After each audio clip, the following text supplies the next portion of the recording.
नहमदुहु व नुसल्ली अला रसूलिहिल करीम, अम्मा बाद।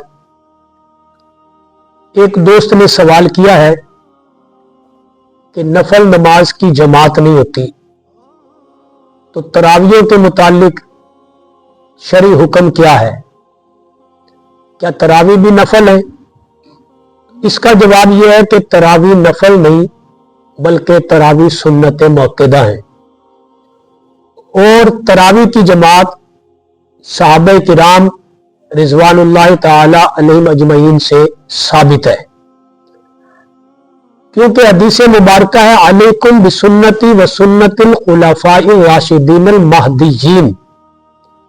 आपने फरमाया जो तरीका मैं तुम्हें देकर जाऊं वो भी सुन्नत है, जो खुलफाए राशिदीन के जरिए तुम्हें तरीका मिले वो भी सुन्नत है। तो मालूम हुआ कि तरावी की नमाज बाजमात अदा करना ये सुन्नत है।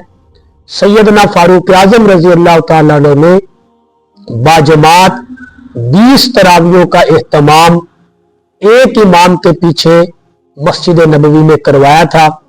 और उस वक़्त बड़े बड़े किबार सहाबा, मुफ्ती सहाबा, मुज्तहिद सहाबा मौजूद थे। और सैयदा अम्मा आयशा रजी अल्लाह ताला अन्हा भी इस फैसले के वक़्त अपने हुजरा मुबारक में मौजूद थी।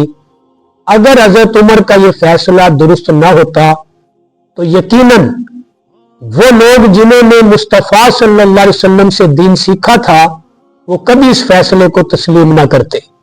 तो सहाबा किराम का ये तस्लीम करना कि 20 तरावी एक इमाम के पीछे बाजमात अदा की जाए, इस बात का सबूत है कि ये सुन्नत है, क्योंकि हदीस पाक से भी साबित है कि आपने फरमाया अलैकुम बिसुन्नती व सुन्नतिल खुलफाए राशिदीन अल महदीयीन, कि मेरी सुन्नत को भी लाजमी पकड़ो और मेरे सहाबा खुलफाए राशिदीन की सुन्नत को भी लाजमी पकड़ो।